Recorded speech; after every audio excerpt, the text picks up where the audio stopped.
Bonjour à tous nos amis de la FREFEF, du Comité des régions et de l'Association des régions d'Europe. Je sais combien vous vous intéressez au fonds de cohésion et vous avez bien raison. Parce qu'aujourd'hui, avec la nouvelle mise en place de la tranche de fonds de cohésion et particulièrement du Fonds social européen pour la période 2014-2020, nous avons opéré au niveau européen un certain nombre de changements sur les modes de financement, les objectifs que vous connaissiez déjà, et nous devons vous tenir au courant. Je m'excuse de n'être parmi vous ce matin, mais j'essaie en direct du Parlement européen de vous mettre au courant de l'actualité extrêmement importante pour vous. La première des choses à savoir, sur le Fonds social européen, dont je suis rapporteur pour les 28 États membres, la première des choses est de connaître son objectif politique.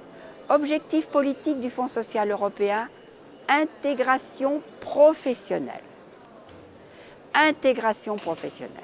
Cela veut dire que pour tous les projets que vous avez et qui aboutissent à de l'intégration professionnelle, vous pouvez immédiatement ou à distance, vous pouvez mobiliser du Fonds social européen. Et très exactement, ce Fonds social européen est mobilisable pour l'entrée dans l'emploi, le retour à l'emploi, le maintien dans l'emploi.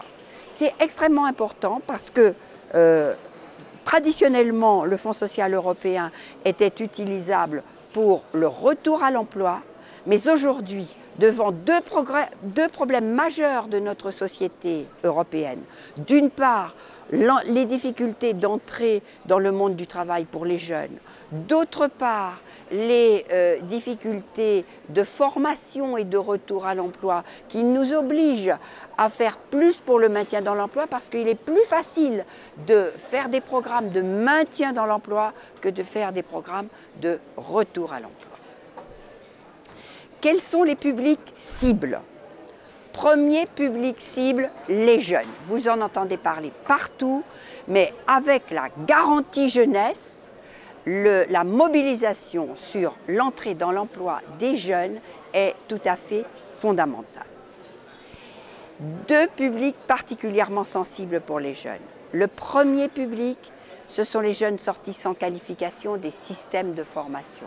Or, vous savez qu'au niveau européen, c'est vraiment un problème dramatique puisque ces jeunes, chaque année, représentent une part importante des cohortes de jeunes qui arrivent sur le marché du travail et que nous avons beaucoup de difficultés à les sortir de cet isolement. Je ne dis pas que la formation garantisse l'entrée dans le monde du travail. Je ne dis pas ça du tout. Et ce n'est pas le cas aujourd'hui, nous le savons.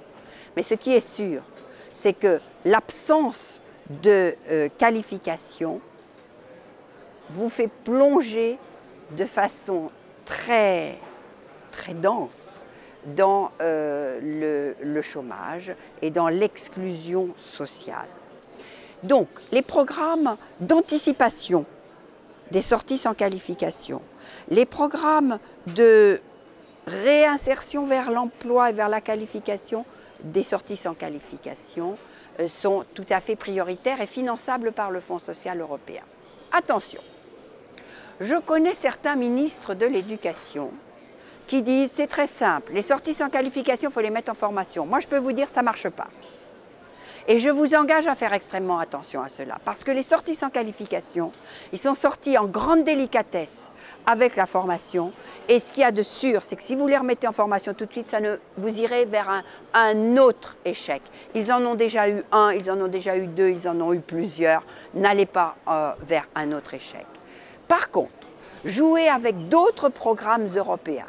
Et j'insiste sur les programmes de jeunes Européens actifs, sur les programmes de bénévolat, de volontariat, les programmes de mobilité européenne. Et là, faites-leur faire un programme tout à fait personnel. Parce que ce que l'éducation a réussi, c'est la massification. Là où elle a péché, c'est sur l'individualisation. Et il faut repartir par l'individualisation pour que ces jeunes puissent être à nouveau en situation de réussite en ayant reconstruit leur image personnelle. Et une fois qu'ils ont fait ces programmes de mobilité, ils reviennent à ce moment-là plus en force, mieux avec eux-mêmes, mieux dans leur peau. Et à ce moment-là, oui, on peut leur faire un programme de formation, formation par alternance, formation par apprentissage, mais pas de but en blanc. De grâce, ne perdons pas notre temps, gagnons du temps en faisant un petit détour par la mobilité européenne. J'ai vu des francs succès de jeunes qui sortaient de quartiers en difficulté, sortis sans qualification, qui n'avaient aucun projet professionnel et qui étaient en délicatesse avec la formation, qui ont fait des programmes de mobilité en Angleterre, qui sont revenus en France, qui ont dit « Ah, on ferait bien de la boulangerie », qui sont allés ouvrir une boulangerie française à Londres et qui là ont un franc succès. Donc, sachons traiter les sorties sans qualification, sachons les anticiper, sachons les traiter par l'individualisation. Deuxième grand public jeune, les jeunes diplômés. Je voudrais insister sur le fait qu'aujourd'hui, le chômage des jeunes touche énormément de jeunes entre 15 et 25 ans. 22,9% des jeunes entre 15 et 25 ans sont chômeurs au niveau des 28 États membres, avec de grandes inégalités. Si je prends la proportion en Allemagne, en Autriche, dans les Pays-Bas, nous oscillons entre 8 et 11% de chômeurs. Et dans certains pays, comme la Grèce, comme l'Espagne, nous sommes à 53%. 26% en France. Donc on voit bien ces grandes inégalités. Là, j'insiste sur un point spécifique, c'est que avec la crise, les jeunes ont tendance à poursuivre et à prolonger leurs études supérieures pour ne pas apparaître chômeurs, parce qu'ils n'ont pas pu rentrer dans le marché du travail.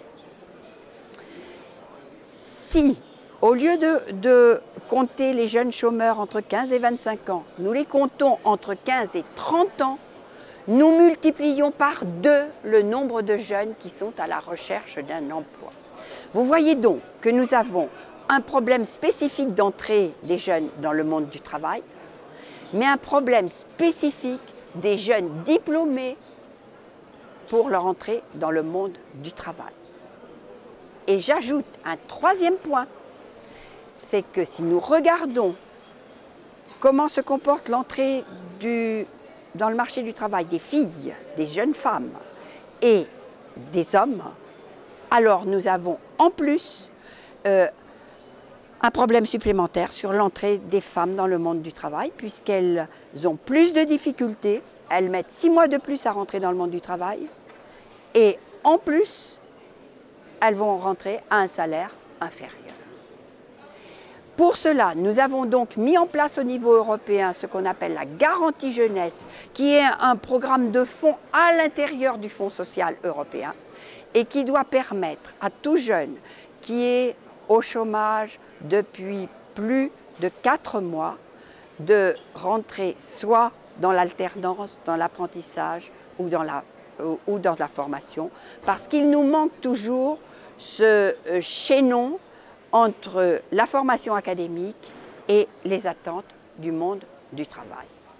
Et donc vous voyez que les jeunes font partie d'une cible tout à fait prioritaire à l'intérieur du Fonds social européen pour leur intégration professionnelle, et qu'à ce Fonds social européen, vous pouvez aussi adjoindre des programmes de mobilité européenne, Erasmus, Erasmus pour tous, mais aussi Jeunes volontaires européens, Jeunes européens actifs, tout ce qui va permettre de faire un paquet tout à fait porteur pour l'intégration des jeunes dans le monde du travail. C'est notre première priorité du Fonds social européen. Deuxième public cible dans le Fonds social européen, les femmes. Pourquoi les femmes? Eh bien parce que la crise que nous traversons à travers toute l'Europe vient de sortir les femmes du monde du travail. Avec un premier mouvement qui est la surqualification des femmes par rapport aux emplois qu'elles tiennent.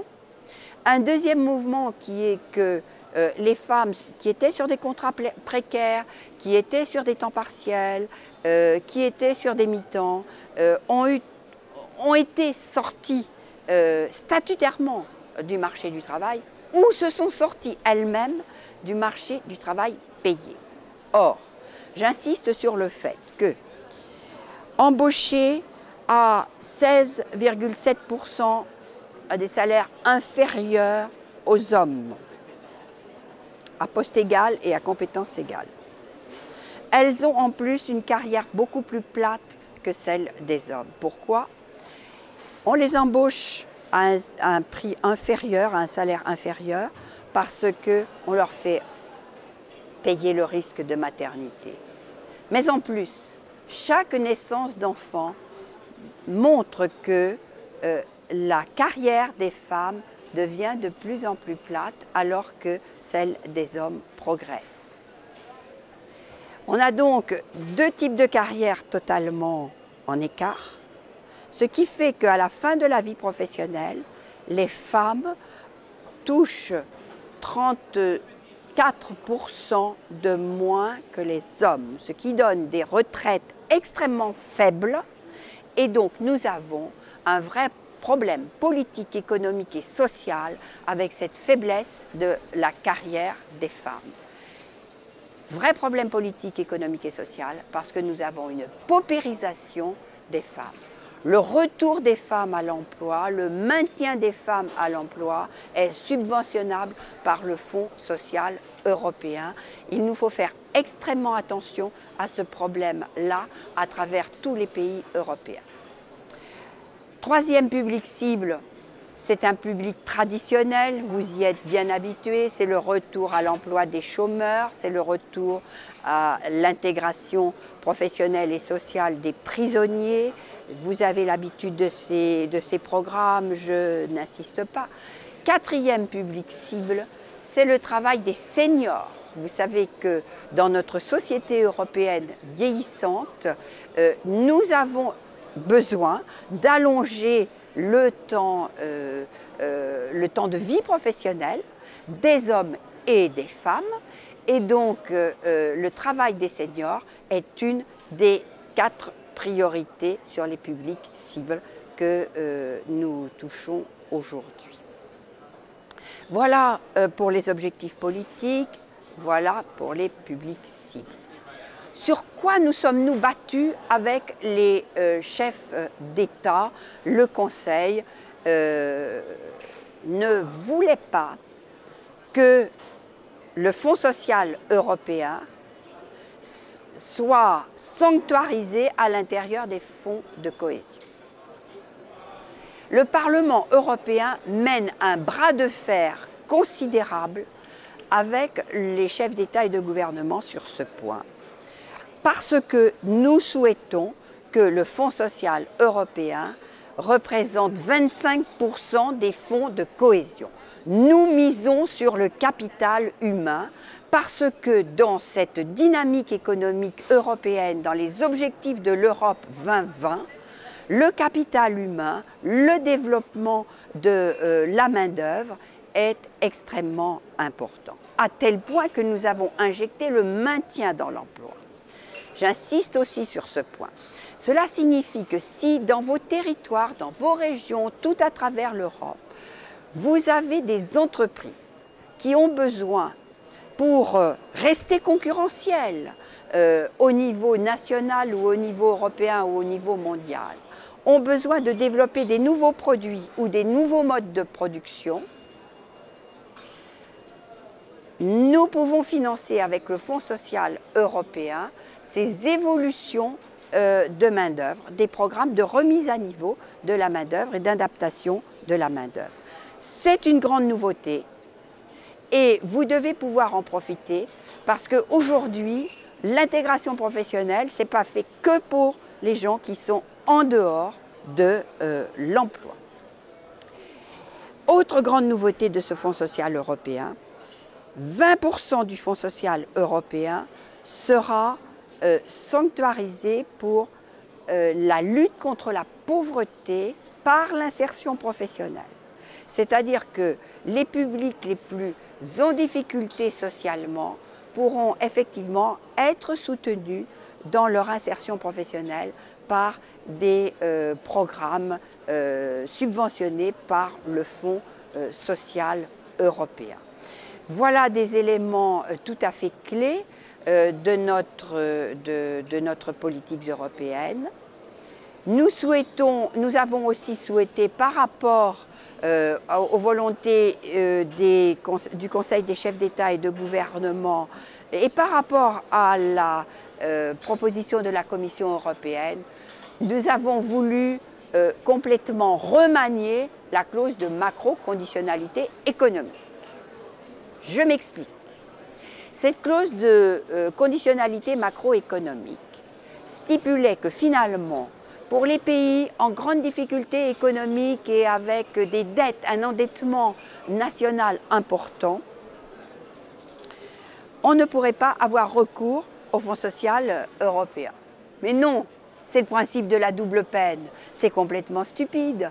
Au contraire, pour sortir ces pays de la crise, il faut pouvoir soutenir le capital humain et le développement de ces nouveaux programmes. Donc nous avons complètement remanié cette clause de conditionnalité macroéconomique de telle sorte que sur le terrain, que je connais bien les régions, je connais bien les territoires, nous avons voulu que vous puissiez profiter aussi de ce Fonds social européen, quelles que soient les difficultés de la gestion, des gestions nationales. Vous voyez que c'est dans cette profonde articulation entre les besoins du territoire et les politiques européennes que nous avons voulu réussir ce prochain programme 2014-2020. En tous les cas, nous sommes complètement mobilisés à vos côtés pour que notre réussite à tous, c'est la politique de l'emploi, la réduction du chômage au niveau européen, mais pas une réduction du chômage momentanée, une réduction durable. Il en va de la compétitivité de l'Europe dans notre économie mondialisée. Je vous souhaite de très bons travaux et je suis à votre disposition pour toujours vous aider sur tous ces sujets de Fonds social européen. Merci.